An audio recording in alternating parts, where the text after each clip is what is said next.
નમસ્કાર વહાલા વિદ્યાર્થી મિત્રો, વિષય હિન્દી કક્ષા 6 દ્વિતીય સત્રની અંદર પાઠ 4 એનો આપણે અભ્યાસ કરતા હતા.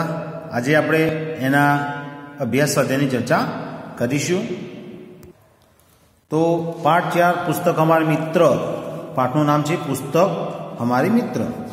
તો એના અભ્યાસની અંદર ચર્ચા કરીએ તો प्रश्न 1, अगर आप किसी को चिट्ठी लिख रहे हैं तो पता किस क्रम में लिखेंगे? नीचे दी गई जगह में लिखिए. तो यहाँ पर जो लिखा है, जो दाहिनी ओर गली मोहल्ला का नाम, घर का नंबर, राज्य का नाम, खंड का नाम, कस्बे शहर गांव का नाम, पिन कोड नंबर लिखिए. तो यहाँ पर जो लाइनें दी गई है, यहाँ पर वो जब पत्र की शुरुआत करते हैं तो वो इस तरह लिखनी है. इसके बाद आपने इस क्रम में ही क्यों लिखा उसकी चर्चा करनी है. प्रश्न 2, प्रारूप के आधार पर मित्र को जन्मदिन बधाई के संदर्भ में पत्र लिखिए.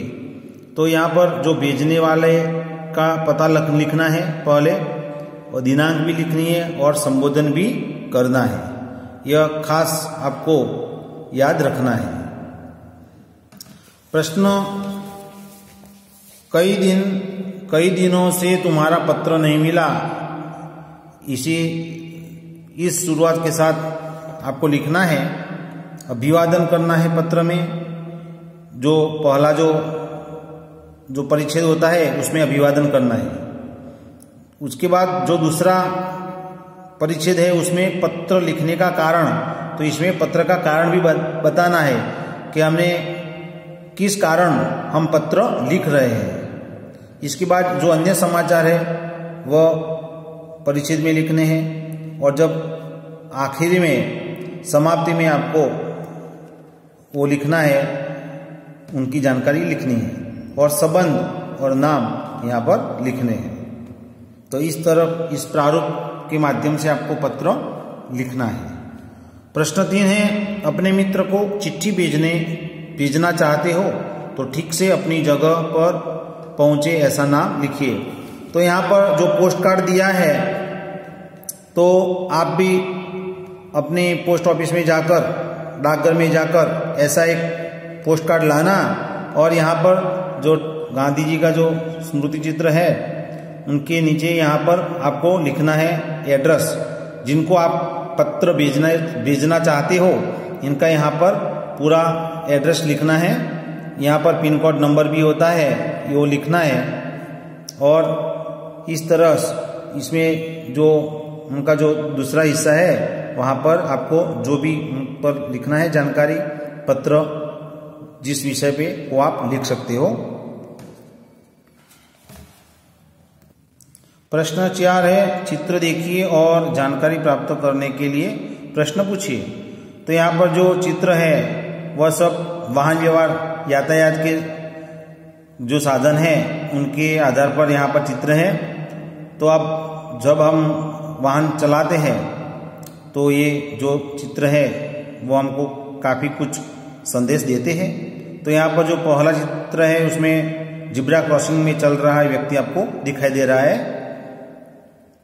दूसरे में जब कोई साधन आता है तो हमें खड़े रहकर जो व्यक्ति बस पकड़ना चाहता है वो किस तरह वो खड़ा है.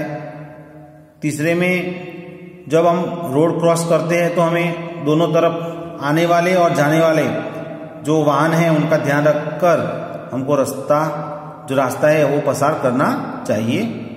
इसके बाद जो सिग्नल होते हैं तो सिग्नल का भी खास ध्यान रखना है. जो सर्कल आता है वहाँ पर यह सिग्नल आपको दिखाई देते हैं. उसमें हरा रंग होता है, पीला रंग होता है और जो लाल रंग होता है. तो जब लाल लाइट होती है तो हमें वाहन को यहाँ पर रुकने का वो सिग्नल होता है. तो हमारा वाहन वहाँ पर रुककर हमें इंतज़ार करना है. इसके बाद जो पीली होती है तो वाहन शुरुआत करना है वाहन की. और जब ग्रीन सिग्नल होता है, हरा होता है सिग्नल, तब हमें पसार होना होता है. और जो पुल पर हम जाते तो हमें सावधानी से वहाँ से गुजरना चाहिए। इसके बाद पिछले वाले साधन जो आता है वाहन, उनको आगे जाने के लिए यहाँ पर जो ये लड़का अपनी साइकिल से हाथ बताता है, या हमको अगर रास्ते से जाना है तो इस तरह सिग्नल हमें बताना है। इसके बाद प्रश्न 5, निम्नलिखित गद्यांश को ध्यानपूर्वक पढ़िए। दुनिया साहसी लोगों के लिए है, कायर हमेशा सोचते रहते हैं और बैठे बैठे सपना देखा करते हैं, पर साहसी विजयी हो जाते हैं। साहस के बिना योग्यता व्यर्थ है। आलसी आदमी तो मन के लड्डू ही खाते हैं, मगर जो कर्मवीर हैं वे सफलता प्राप्त कर लेते हैं। कायर भय के सामने कांपने लगता है, साहसी का लहू भय को देखकर जोश से भर जाता है। साहस के बिना बड़ा डिल डोल किस काम का। दुनिया का इतिहास साहसी पुरुषों और स्त्रियों की कहानियों से भरा पड़ा है।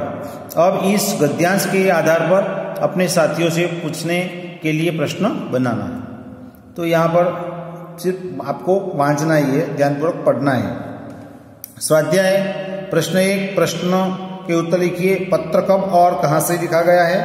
तो आपको पाठ के शुरुआत में ही वहाँ पर लिखा है कि पत्र कब और कहाँ से लिखा गया है। तो जो कच्छ था वहाँ से लिखा गया है। पत्र किसने किसको लिखा है? पत्र मनोज ने पूजन को लिखा है या पूजन ने मनोज को लिखा है? तो वो भी आप इसमें लिखा है, पत्र पूजन ने अपने मित्र मनोज को लिखा है। पत्र किस विषय के बारे में लिखा गया है? तो पत्र वांचे गुजरात के विषय में लिखा गया है। पुस्तक के बारे में लिखा गया है, पुस्तक के महत्व के बारे में लिखा गया है। प्रश्न 2 है, अपने घर पर कोई पुराना या नया पत्र ढूंढिए और उसे देखकर निम्नलिखित प्रश्नों के उत्तर लिखना है। तो आपके घर पर जो पत्र है पुराने, उनके आधार पर ये प्रश्न लिखने हैं। पत्र किसने लिखा है? पत्र क्यों लिखा गया है? पत्र कौन से दिनों को लिखा गया है? प्रश्न 3, पत्र भेजने के लिए आम तौर पर पोस्टकार्ड, अंतर्देशीय पत्र या लिफाफा इस्तेमाल किया जाता है। डाकघर जाकर इनका मूल्य का पता कीजिए। यह भी पता कीजिए कि इनमें क्या अंतर होता है।